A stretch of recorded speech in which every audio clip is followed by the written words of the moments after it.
Hello बच्चों, हमारा प्रश्न दिया हुआ है निम्न में से कौन सा कथन असत्य है। ठीक है, निम्न इसको प्रश्न में थोड़ा सा एरर हुआ है, तो इसको आप सही कर लें। यहाँ पर वायुमंडलीय दाब पर परासरण दाब के मात्रक समान होते हैं। यहाँ पर दिया हुआ है विपरीत परासरण में विलायक के अणु अर्ध पारगम झिल्ली में विलेय के निम्न सांद्रता वाले क्षेत्र से अधिक सांद्रता वाले क्षेत्र की ओर गति करते हैं। मोलल अवनमन स्थिरांक का मान विलायक की प्रकृति पर निर्भर करता है और वाष्प दाब की आपेक्षिक कमी एक विमाहीन राशि है। तो अगर बात करें मुख्य बिंदु की, तो हमारा मुख्य बिंदु क्या है? वायुमंडलीय दाब पर परासरण दाब के मात्रक समान होते हैं। विपरीत परासरण में विलायक के अणु अर्ध पारगम झिल्ली पर निम्न सांद्रता वाले क्षेत्र से अधिक सांद्रता वाले क्षेत्र की ओर गति करते हैं। मोलल अवनमन स्थिरांक ये हमारा का मान विलायक की प्रकृति पर निर्भर करता है और वाष्प दाब में आपेक्षिक कमी एक विमाहीन राशि है। चलिए समझते हैं इस प्रश्न को। तो इस प्रश्न की अगर मुख्य अवधारणा की बात की जाए तो मुख्य अवधारणा हर जगह पर हर स्टेटमेंट में अलग अलग है। ठीक है, मुख्य अवधारणा अगर फर्स्ट स्टेटमेंट लेते हैं, ए स्टेटमेंट लिया जाता है, तो उसमें बोला गया है वायुमंडलीय दाब। वायुमंडलीय दाब क्या होता है कि वायुमंडल के ऊपर से जो दाब लगता है, वायुमंडल की वजह से जो दाब लगता है वही वायुमंडलीय दाब होता है। इसको मापने का कार्य कौन करता है? एटीएम। ठीक है, और परासरण दाब किसको बोलते हैं? परासरण दाब हम लोग जाते हैं कि परासरण को रोकने के लिए जो बाह्य दाब कार्य करता है उसी को परासरण दाब कहते हैं। इसको भी हम लोग किस में नाम मापते हैं? एटीएम में। तो दोनों का मात्रक क्या है? समान है। अगर दोनों का मात्रक समान है तो यह कथन हमारा क्या है? सही है। तो हमें असत्य कथन चुनना है। असत्य कथन ये नहीं है तो ये हमारा गलत उत्तर हो जाएगा। दूसरा हो जाएगा ऑप्शन बी में विपरीत परासरण में। विपरीत परासरण किसको बोलते हैं? विपरीत परासरण, विपरीत परासरण उसको बोलते हैं जहां पर अर्ध पारगम झिल्ली की मदद से, अर्ध पारगम झिल्ली की मदद से विलायक के कण उच्च सांद्रता से निम्न सांद्रता की ओर प्रवाहित करते हैं।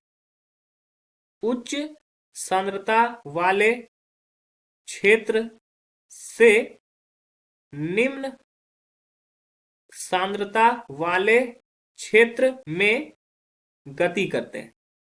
यही है विपरीत परासरण। ठीक है, परासरण का जस्ट उल्टा होता है। परासरण में क्या होता है? निम्न सांद्रता से उच्च सांद्रता की ओर विलायक के कण गति करते हैं अर्धपारगम झिल्ली के द्वारा। तो यहाँ पे विपरीत परासरण में बोला है विलायक के अणु अर्धपारगम झिल्ली में विलेय की निम्न सांद्रता वाले क्षेत्र से अधिक सांद्रता की ओर गति करते हैं। तो यहाँ से निम्न सांद्रता से अधिक सांद्रता की ओर होगा तो वो परासरण होगा, ना कि विपरीत परासरण। तो ये असत्य कथन है, तो ये हमारा सही उत्तर हो जाएगा। दूसरा, तीसरा स्टेटमेंट अगर हम बात करें, तीसरे स्टेटमेंट में दिया हुआ है मोलल अवनमन स्थिरांक। मोलल अवनमन स्थिरांक को हम लोग केबी से डिनोट करते हैं, चूंकि डेल्टा टीवी हम लोग का जो व्यंजक आता है डेल्टा टीवी सीधा समानुपाती होता है एम के।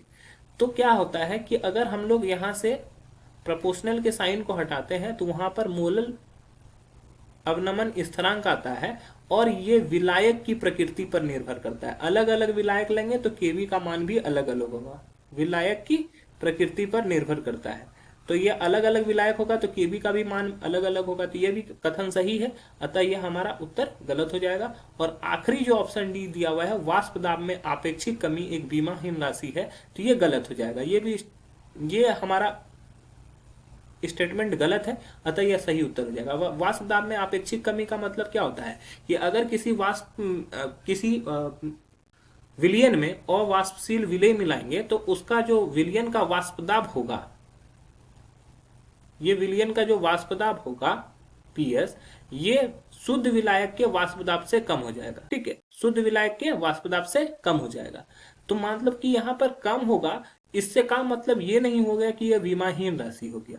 ठीक है, कम होने का मतलब ये नहीं होगा कि वो विमाहीन राशि हो जाएगा। मान लो इसका शुद्ध विलायक का वाष्प दाब है, मान लो कि 4 बार है।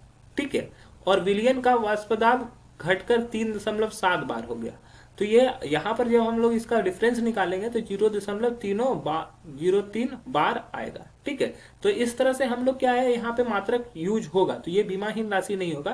तो ये भी स्टेटमेंट हमारा गलत है, अतः यह भी सही उत्तर हो जाएगा। तो हमारा जो सही उत्तर हो जाएगा वो हो जाएगा ऑप्शन बी तथा ऑप्शन डी।